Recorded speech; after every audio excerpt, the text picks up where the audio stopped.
you? It's a public sidewalk, sir. Not today, it's not. Not today, it's not. Well, you're staying right here, or else you're going to be on that sidewalk. All right? You want to be on that public sidewalk, or you want to be on that public? I sure can. Can you identify yourself? Who are you with? My name's Tom Flynn. I'm with the Secret Service. Who are you? You got some ID? You have a driver's license? Let me see your driver's license.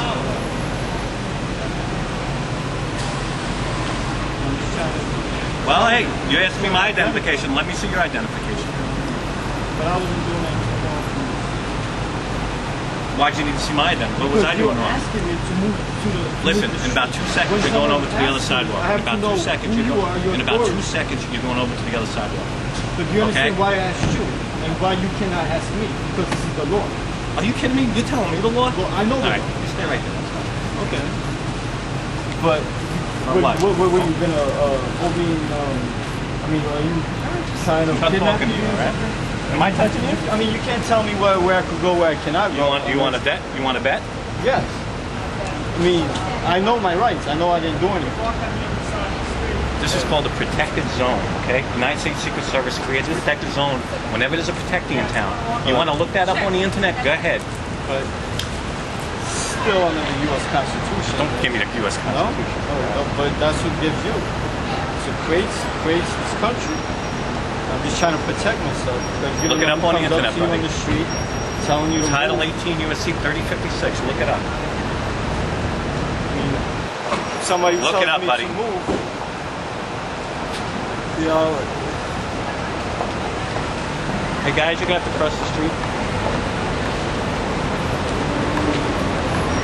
Well, you are an asshole. You know, I'm very serious about the U.S. Constitution. And, you know, it could be challenged in court if people did. It just, you know, it takes a lot of trouble to go through all that stuff and challenge it.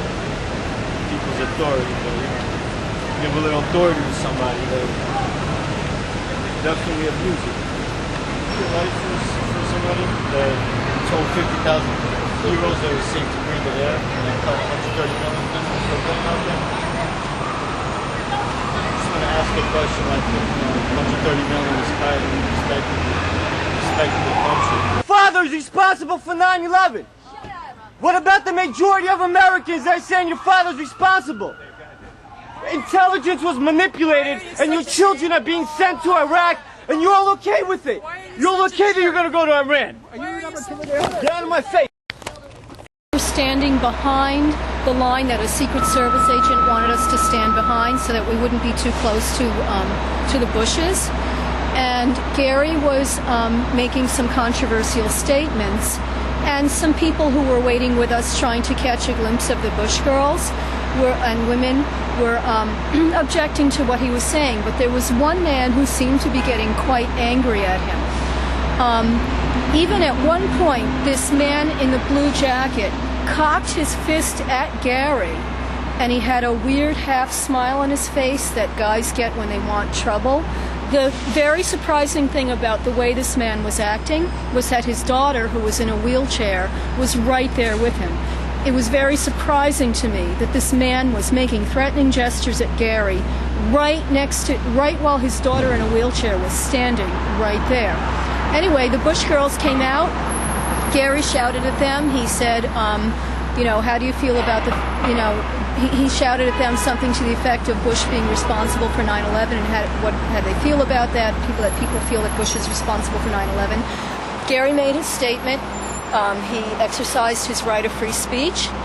Okay, now it's all over. The Bush girls have, you know, driven away, and people are walking away. Now I see this man. I'm pretty sure he had the wheelchair, that he was the one guiding the wheelchair. And instead of going straight up the sidewalk, I saw him veer. It looked to me like he was veering over to Gary, like he wanted to provoke something with Gary. He didn't go in a straight line. He veered over to the side of the building where Gary was.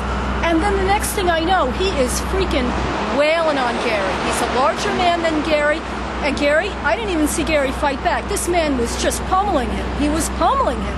I didn't know what to do. I was digging in my tote bag for a camera, but since I didn't find it right away, I was just trying to pull the guy off Gary, and the man's wife was also trying to pull the guy off Gary. So I wonder what the story is with that. You know, cops came. Gary ends up in handcuffs, not the man who attacked him. Gary's in handcuffs. They bring him to the precinct. When I'm in the precinct, I see the man who attacked Gary. He's just standing there in the waiting area, not handcuffed like Gary was. They took some photos of him and then they let him go, and Gary's still in there. And I'm waiting to tell the police what I saw. I've been waiting a while, and I'll just wait as long as it takes. Anything else you want to share? No, I'm just upset that somehow Gary ended up being the one who got in trouble. Before that, a Secret Service person wanted Gary to stay in a certain place, and Gary was trying to assert that it was a public sidewalk. So I'm wondering if there was some prejudice against him because of that. Gary is very aware of his rights, and he does assert them. Oh, this guy provoked something, and he accused Gary of something he didn't do, and then he wailed on him like you would not believe. Well, I was inside the event with Laura Bush. At the end of the event, Matt LePace got up and started making statements. At the time, a lot of Secret Service and a lot of big security guards just yoked him up, grabbed him up, and they started dragging him out.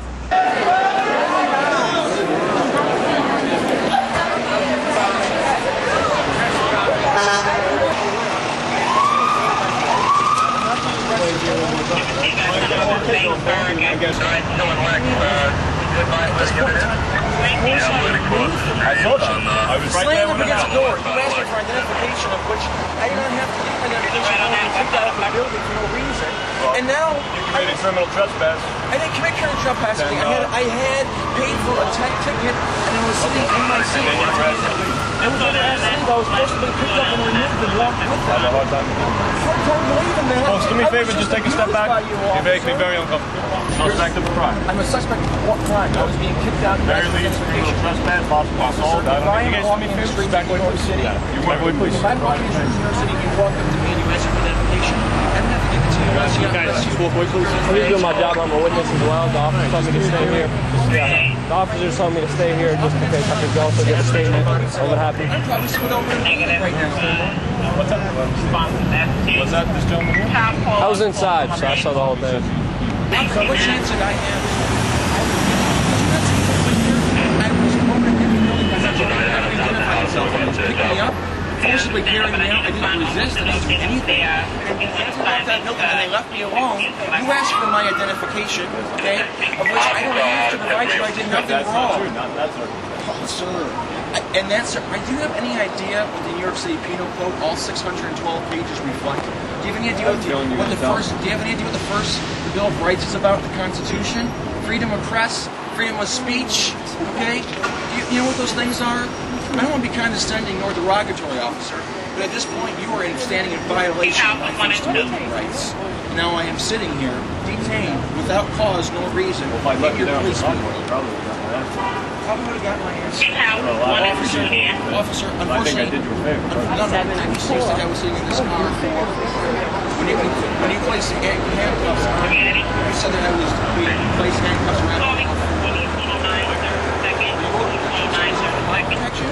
Or is it for your protection? How do you get protection from being kicked out of a building, abused, okay?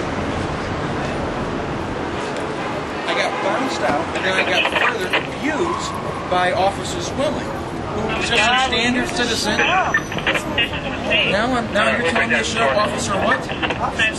Officer Sonic. Listen, you guys are just people making a living here. I understand that. You have to respect the Bill of Rights and the Constitution. Seriously. It's the only thing that separates this country from absolute chaos and anarchy. And if we don't have police officers who are in New York City, especially, that are willing to uphold the Constitution, we've got absolutely nothing. We have got. You are in violation of my First Amendment rights. I was never informed of why I was put in handcuffs. Now I'm being detained for no reason.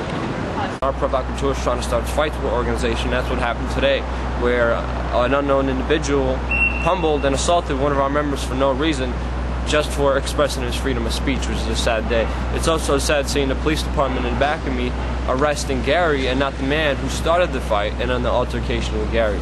These men were unjustly arrested. It's unfair that these police officers give all the police officers here in New York City a bad name. So we're going to keep standing up for what's right. We're going to keep standing up for the Constitution and standing up for justice and truth. And it's sad seeing the system Provocateur attacks on us to give us a bad name, to arrest us, to smear us.